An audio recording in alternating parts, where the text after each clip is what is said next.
Código Aberto no ar, de novo, terceiro bloco, a gente está terminando o nosso programa, é apenas o segundo programa da nossa temporada. A gente ainda vai caminhar bastante conversando sobre o tempo do fim, sobre profecia, sobre o que está para acontecer na nossa frente, mas o mais importante do que tudo isso é pensar em como nós vamos lidar com essas coisas todas, qual vai ser a nossa reação e nossa postura. E para isso a gente está olhando para a postura de Daniel, como Daniel agiu em meio às crises do tempo dele e como isso serve de parâmetro também para as nossas reações diante das crises desse tempo e das crises que estão por vir também.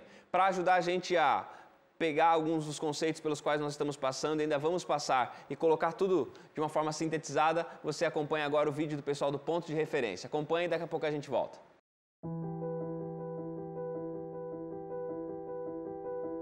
Israel sempre foi um meio pelo qual o Senhor abençoaria todas as nações, mas infelizmente isso não aconteceu.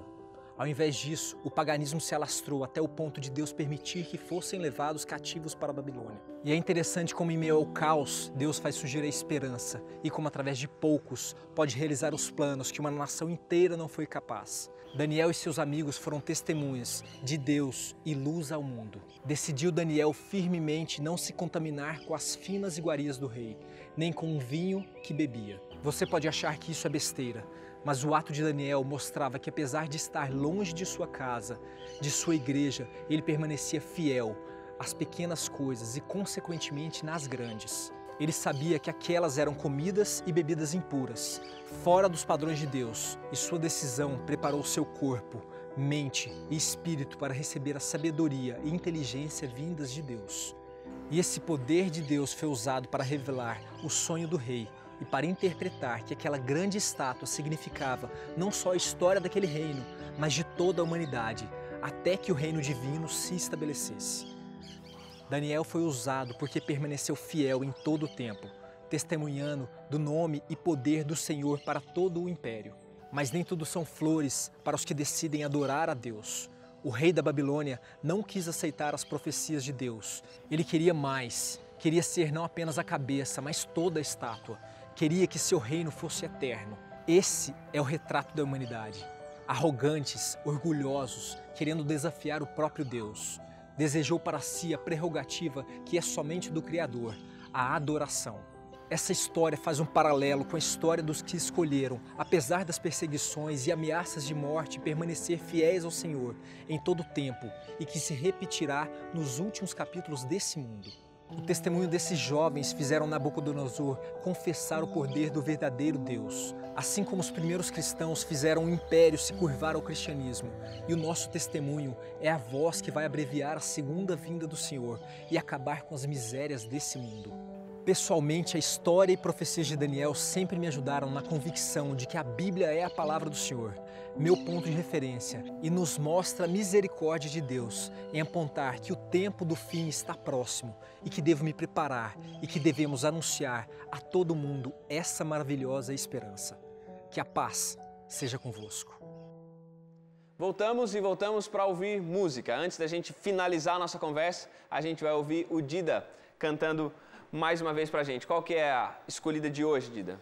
Pastor, vou cantar a música Deus é Deus, né? Interessante que a lição de hoje está falando de Daniel. Ele escolheu ser fiel a Deus e muitas vezes a gente tenta resolver as nossas coisas sem orientação do nosso Pai Celestial, esquecendo que existe um Deus sobre todas as coisas.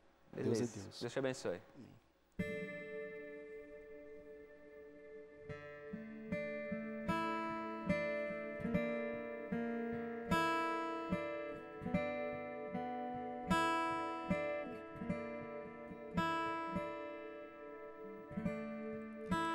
É bem capaz de cessar meu clamor quando a razão repousar em silêncio, quando o orgulho rogar por favor e a intolerância pedir paciência.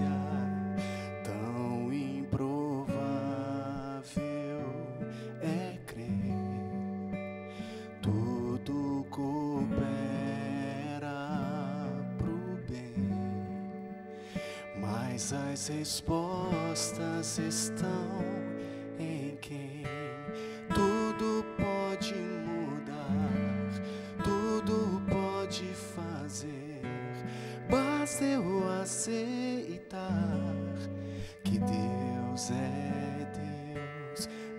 maiores que os meus, são os sonhos de Deus.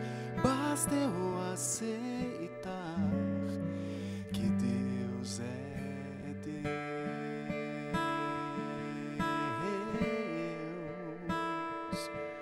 Oh, oh, oh.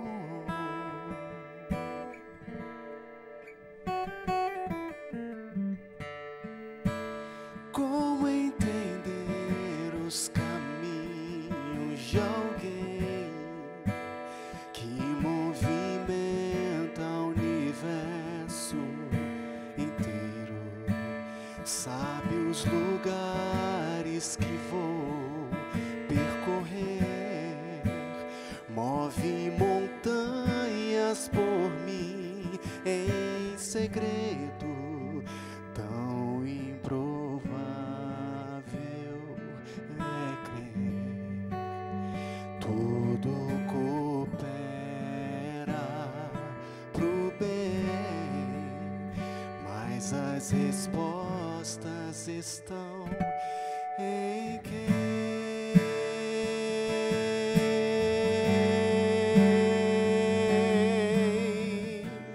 Basta eu aceitar que Deus é Deus. Bem maiores que os meus são os sonhos de Deus. Basta eu aceitar que Deus é Deus.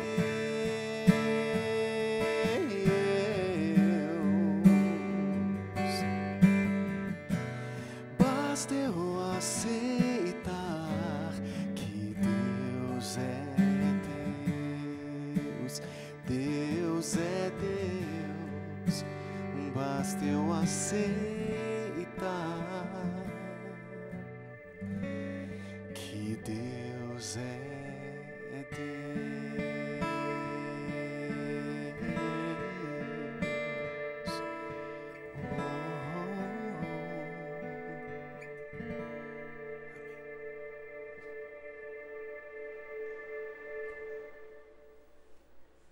Muito legal. Obrigado mais uma vez, Dida, Marquinhos, aí pela participação. E essa soberania de Deus, esse Deus que precisa ser aceito, reconhecido como Deus, ele aparece muito forte na história de Daniel, e Daniel reagindo a essa impressão. Deus é Deus, então ele é suficiente para dar os sonhos, ele é suficiente para interpretar esses sonhos, ele é suficiente para receber toda a minha fidelidade. E a gente tem alguns episódios da experiência de Daniel pelos quais acho que vale a pena a gente ainda passar. E eu me chama a atenção que esse Daniel, que é fiel e tudo mais, ele é muito corajoso. Ele é corajoso a ponto, por exemplo, de quando o rei tem depois, né, o próprio rei Nabucodonosor vai ter um sonho, e esse sonho está falando, inclusive, de uma loucura que está por vir para ele. Vai lá Daniel e interpreta o sonho e diz, e esse sonho e essa coragem de Daniel, é interessante que às vezes a gente pensa que dizer uma verdade muito dura para uma pessoa pode causar problema, vai distanciá-la. No caso de Nabucodonosor, parece que o efeito é o contrário, que essa verdade é muito dura, Nabucodonosor recebe aquilo, e quando aquilo se cumpre realmente, acaba gerando conversão no coração dele. Como que nos tempos que a gente está vivendo também, no meio das crises que a gente está vivendo, como que isso pode causar e trazer também para a gente, influenciar o nosso testemunho? Que às vezes a gente vai falar de verdades inconvenientes, a gente vai falar de verdades impopulares, e como é que a gente pode ter a certeza que essas verdades vão também frutificar e talvez gerar conversão? Ele teve muito tato, né? Você precisa falar a verdade em amor, como diz o Novo Testamento, né? Falar a verdade só não basta, né? Você não pode falar a verdade cruelmente, digamos. E algumas verdades não precisam ser ditas a respeito das pessoas, né? Nesse caso, ele chegou com muita sabedoria. Ele, inclusive, fez um apelo para o rei. Havia ali um relacionamento já de amizade entre eles, né? Ele sabia que era para o rei, mas no Daniel 4, no versículo 19, ele diz lá no final do verso, Senhor meu, o sonho seja contra os que te têm ódio, e a sua interpretação para os teus inimigos. Mas é para o Senhor mesmo. Né? Ele fala assim, olha, se dependesse de mim, não seria para o Senhor. Ele abre o coração, ele fala, eu queria que não fosse, mas infelizmente vai acabar sendo para o Senhor mesmo. E ele faz um apelo, né? No final, depois que ele conta o sonho, ele fala assim, ó, rei, há um jeito. Se você se arrepender e tratar com misericórdia os oprimidos, os pobres, Daniel era um desses oprimidos, né? Ele não era pobre, mas era um oprimido.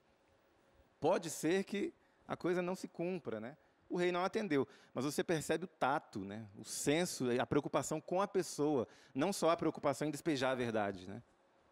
É porque a crítica construtiva, se ela não for baseada no amor, ela só é para acariciar o nosso ego, né? Muitas vezes, quando a gente tem que ser corrigido, a gente é bem casquinha de ovo, a gente fica bem sensível. Eu não gosto que as pessoas falem com aspereza, mas quando é para a gente corrigir alguém, às vezes a gente quer mais impor a nossa verdade, a gente quer dar uma surra de Bíblia para mostrar que aquela verdade eu domino e aquela pessoa está no erro, e isso não converte ninguém. E quando Daniel ele expõe, todas as vezes que ele expôs a verdade dele, ele tinha um orgulho santo, né? Ele sabia que o que ele acreditava era o certo, mas ele nunca impôs goela abaixo, ele nunca deu essa surra de Bíblia que a gente fala, ele colocou com amor e disse, você está no caminho errado, mas tem um caminho certo, e se você me der a mão, a gente vai junto por esse caminho certo. Eu acho que isso que falta para a gente, na hora da gente mostrar a verdade para as outras pessoas, falta o amor que Jesus demonstrou em todas as vezes que ele foi falar a verdade e mostrar que alguém estava errado. Mostrar a verdade com amor, né? Ter a coragem de falar, mas falar com mansidão. Até porque Daniel não só mostrou o amor de Jesus através das palavras, ele mostrou mais através de Jesus, através do seu exemplo. O que ele falou para o rei foi uma consequência de tudo aquilo que o rei já percebia de Daniel e seus amigos, né? Então é importante mostrar isso, que nós devemos ser exemplo onde nós estamos inseridos, né? E isso vai fazer muita diferença quando nós talvez nos posicionarmos através de palavras. Há um outro evento na experiência de Daniel que também fala de coragem, mas às vezes uma coragem que talvez não seria tão necessária assim. Porque nesse momento ele tem que entregar uma mensagem para o rei e ele, com amor, faz isso. Mas agora tem um outro momento que vem um decreto falando, olha, ninguém mais deve orar. E aí, não era um decreto de não orar, mas Daniel podia muito bem não ser visto orando. E aí, é coragem, porque, por exemplo, daí Daniel ele vai sofrer uma punição porque ele vai ser visto orando a Deus. Pastor, tem um contexto, posso dar o contexto? Pode, por já é um favor. outro rei, inclusive, né? Sim. Ali é Dario já, né? Que é um governador... Já é outro império, né? É o Império Persa, Medo-Persa.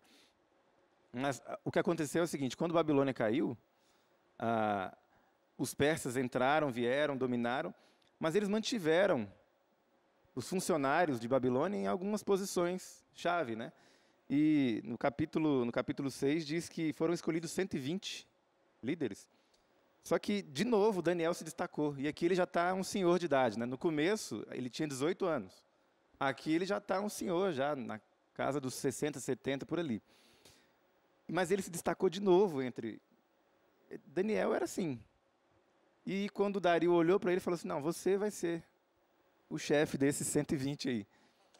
Qual que é a reação dos 120? Inveja, de novo. De novo. Vamos derrubar Daniel. Vamos derrubar esse homem de novo.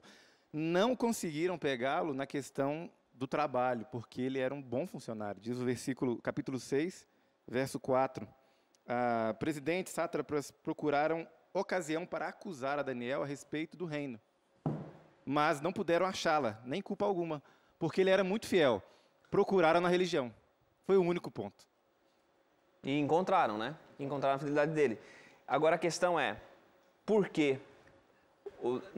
Ele não poderia ser visto orando. Por que então não mudar a rotina de oração, não mudar a maneira de orar para não ser pego? Porque isso é um indício de fidelidade, é um indício de coragem, ou talvez Daniel poderia ter encontrado um outro caminho para não passar por nenhum tipo de sanção por orar. Quando ele revela a oração dele, revela que ele pede orientação para alguém, de alguma forma ele sabia que da mesma forma que ele foi utilizado, que ele foi usado pelo Espírito Santo ali, através dessa visão que ele precisou revelar, e em algum momento o rei ia acabar precisando dele. Em algum momento alguém ia precisar de Daniel, e em algum momento alguém ia falar, poxa, mas ele orou. Não é dele, veio de alguém. Uma coisa que mexe muito comigo é o fato de que, assim, na época dele, a gente está falando de um período em que as pessoas eram proibidas de orar. A gente no Ocidente tem o costume de que a maior parte das pessoas são cristãs, né? É comum você ver alguém falar, eu sou evangélico, sou, né? É normal. Só que aí é que tá. Daniel, o ato dele orar 3 vezes ao dia tem a ver mais com a questão do relacionamento que ele tinha sede de Deus, né? Aquilo que você falou, pastor Tiago. E a gente hoje se acostuma com a ideia de que eu estou falando com Deus o tempo todo. Nossa, eu tenho que ter um relacionamento com Deus, né? E a gente se esquece da importância de se fechar no quarto e orar. Tudo bem, Daniel orava com as janelas abertas. Todo mundo sabia disso. Só que um relacionamento íntegro com Deus, íntimo, eu acho que isso falta às vezes na nossa vida, eu digo por mim. E isso reflete na maneira que ele trata as pessoas. Porque, principalmente, nós falamos ali sobre como o tato que ele teve na hora de falar com o rei. E esse tato veio de onde? O Espírito Santo que convence do pecado, da justiça e do juízo, o Espírito Santo que é consolador, o Espírito Santo que ensina. E vem tudo desse relacionamento que Daniel tinha com Deus. Se Daniel não orasse... Eu acho que ele não interrompeu justamente pelo que você falou. Por que eu vou mudar o meu hábito? Ele não estava orando por causa da crise. Ele estava fazendo o que ele sempre fez. Ele sempre fez isso. Era comum. A oração é a respiração da alma. Imagina. Ele foi apenas respirar. Ele não fez, agora eu vou abrir a minha janela, todos verão a minha oração. Não, ele sempre fez a ponto do plano dos inimigos dele contarem com a fidelidade dele, né? O plano contou. Eles tinham fé em Daniel. Olha só que coisa. E provavelmente, se ele tivesse fechado a janela ou alterado a rotina, ia dar essa razão de que, não, Daniel agora diante desse teste, ele poderia ter continuado orando, mas mudar a maneira dele orar. E a gente precisa entender, e acho que é sempre importante a gente voltar aos contextos, porque assim, nós não estamos falando de uma prática de oração simplesmente, de orar de manhã, de orar à tarde, de orar à noite. Nós estamos falando de um momento em que Daniel está sendo colocado à prova exatamente porque ele ia continuar orando, ele ia seguir isso daí, mas se ele não seguisse, a fé dele ia ser questionada pelos demais, né? Coerência, né? Sim. Eu acho que é isso que as pessoas esperam da gente. Acho que a gente nunca foi tão observado com relação à coerência como a gente é agora. Porque as pessoas questionam mais, porque a nossa vida é exposta nas redes sociais e talvez a gente não seja testado em coisas simples como oração, como os adventistas são com a guarda do sábado, ou como nós somos criacionistas. Talvez a gente não seja tão questionado quanto a isso. Mas o que as pessoas questionam, e ainda que seja em entrelinhas, é a nossa coerência. Exatamente. Será que quando a gente é provado, a gente dá uma titubeada? Será que a gente continua expondo a nossa fé como fez Daniel? E falar sobre isso e pensar nisso, a gente é levado a pensar em um outro momento, em um outro episódio de coerência, que depois você pode ler, que é o capítulo 3, onde Daniel não aparece. Apenas os 3 amigos dele aparecem diante de uma proposta de adoração a um outro Deus. Há um paralelo entre aquilo que acontece em Daniel 3 e aquilo que vai ser apresentado em Apocalipse capítulo 13, quando o povo de Deus, no último tempo, também será chamado a se prostrar diante de um outro Deus, a adorar e incorporar para si um sistema de adoração falso. E a reação dos amigos de Daniel é muito simples. Nós vamos adorar apenas a Deus e se Ele nos quiser livrar do castigo, Ele vai nos livrar. Se Ele não quiser nos livrar, também está tudo certo, mas nós entendemos. E essa fidelidade, essa compreensão da soberania de Deus, essa firmeza, essa integridade faz com que eles permaneçam firmes e sejam livrados também. Mas quando a gente pensa nisso e pensa no tempo do fim, nós somos chamados também para viver em fidelidade, para viver com humildade, para viver com coragem. E eu, mais uma vez, usando o livro Grande Conflito, deixo para você um texto que diz o seguinte: aqueles que agora exercem pouca fé correm maior perigo de cair sob o poder dos enganos de Satanás. Nesse tempo em que a gente ainda não chegou no ápice da crise, é o tempo da gente desenvolver fé nas pequenas coisas, no pouco, para que quando chegar às grandes crises, nós consigamos dar conta delas também com essa mesma fidelidade. Que Deus te abençoe, que Deus te ajude a exercitar essa fidelidade e a gente te espera semana que vem na continuação do Código Aberto.